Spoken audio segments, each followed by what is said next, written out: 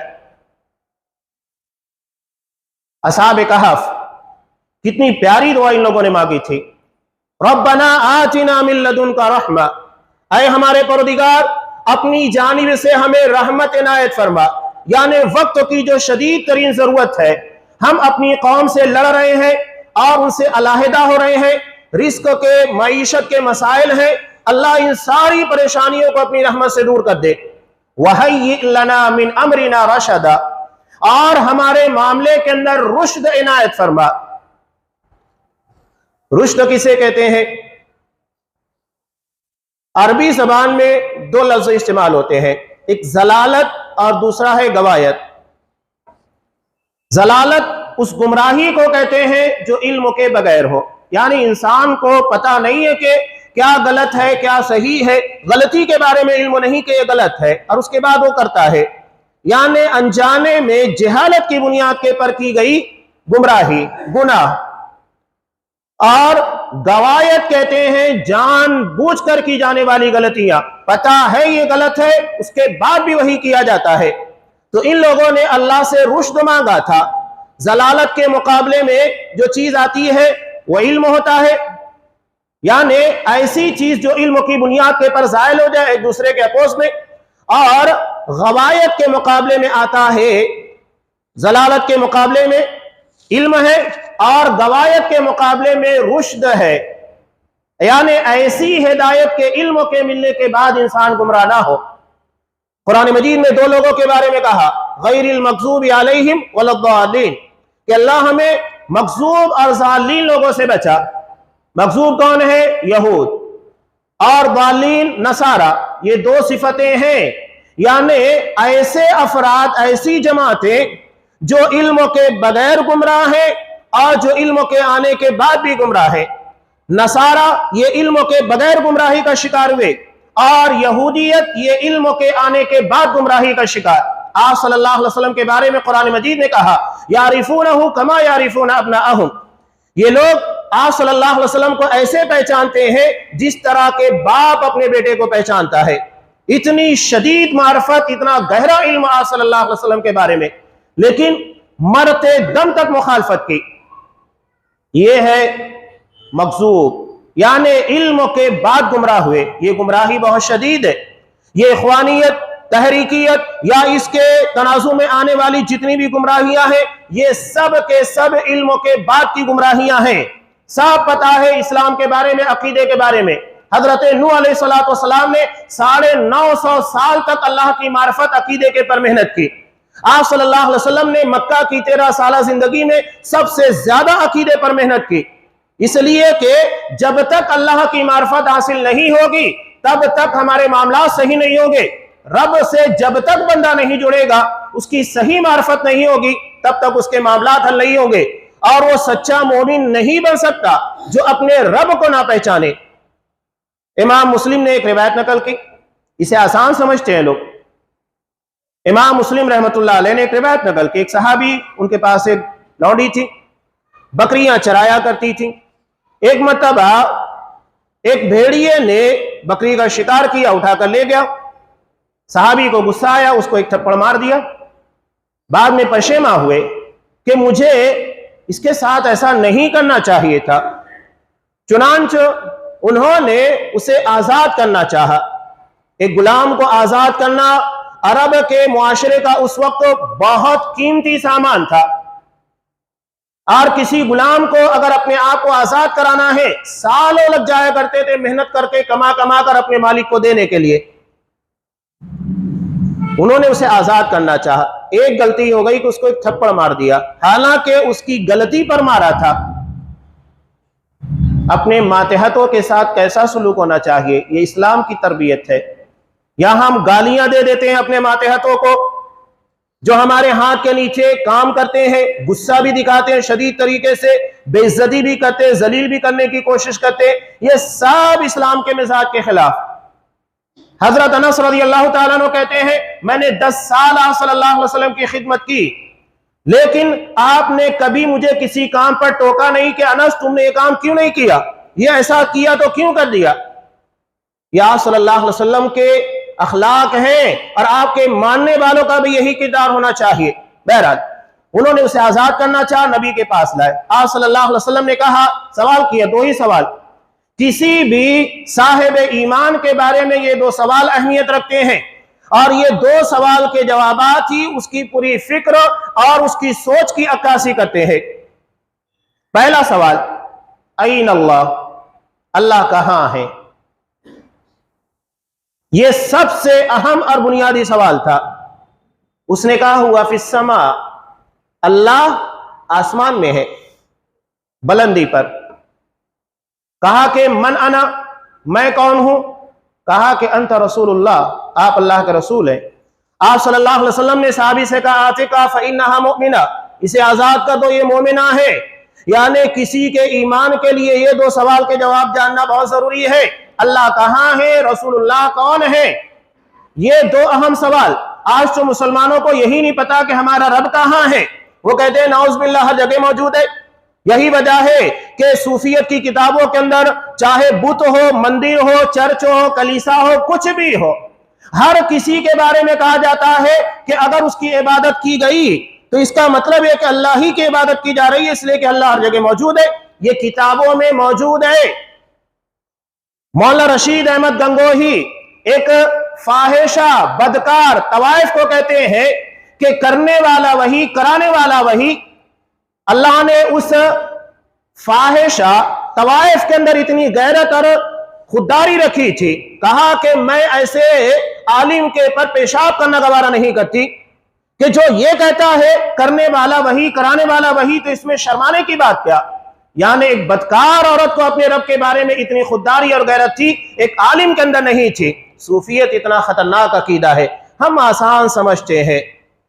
ہمارے بچے ان کے مدارس میں ڈال دیجئے، یہ صوفیت کی تعلیم دیتے ہیں، ایسے ایسے اذکار پڑھاتے ہیں، یہ منظم طریقے سے داخل کیا جا رہا ہے، اور ہم سمجھ رہے ہیں کہ کوئی مسئلہ نہیں، وہاں جانے کے بعد ہمارا بچہ قرآن بہت اچھا پڑھے گا، دین کی بنیادی تعلیمات حاصل کرے گا۔ نہیں، انہی ساری چیزوں پر تو آپ صلی اللہ علیہ وسلم اور مشرکین کا جھگڑا تھا۔ نبی جس کے پر مشرکین سے ہر موقع کے پر مساہمت کر رہے ہیں اور ان سے جھگڑا کر رہے ہیں، بحث کر رہے ہیں، اور ہمارے نزدیک وہ بے معنی ہے۔ قرآن جس کے بارے میں کہہ رہا ہے کہ اگر آپ نے ایسا کیا تو سارے اعمال ضائع ہو جائیں گے، ہم کہہ رہے کوئی مسئلہ نہیں، کوئی ٹینشن کی بات نہیں۔ اتنا آسان ہم نے سمجھا ہے۔ تو یہ گمراہیاں بہت شدید ہے۔ آپ صلی اللہ علیہ وسلم نے اپنی زندگی کے اخیر مرحلے میں کہا تھا کہ فتنے کا قطع اللیل المظلم، اندھیری رات کی تاریکیوں کی طرح یکے بعد دیگرے آتے چلے جا رہے ہیں، اور سب سے شدید اور خطرناک فتنہ عقیدے کا، دین کی گمراہیوں کا ہے، جو ہماری پوری دنیا کے ساتھ ہماری آخرت کو بھی تباہ کرتا ہے۔ قبر میں بنیادی طور پر 3 ہی سوال، اللہ کے بارے میں، رب کے بارے میں، رسول اللہ کے بارے میں، دین اسلام کے بارے میں۔ یہی بنیادیں ہیں، اور انہی کے پر ہماری زندگی کا انحصار ہے، انہی کو عقیدے سے تعبیر کیا جاتا ہے۔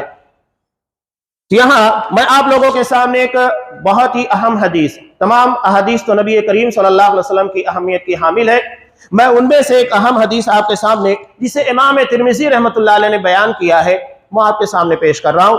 حدیث صحیح ہے، اور اس میں اللہ تبارک و تعالیٰ کے تعلق سے کچھ اہم باتیں بیان کی گئی ہیں، اور ایک انتہائی جامع اور بہت ہی پیاری دعا ہے جو ہماری زندگی سے جڑے مسائل سے متعلق ہے۔ حضرت معاذ بن جبل رضی اللہ تعالیٰ عنہ کہتے ہیں کہ ایک مرتبہ ہم آپ صلی اللہ علیہ وسلم کا نماز فجر کے وقت انتظار کرتے ہوئے بیٹھے تھے، قریب تھا کہ سورج نکل آئے، یعنی اتنا تاخیر ہو چکی تھی۔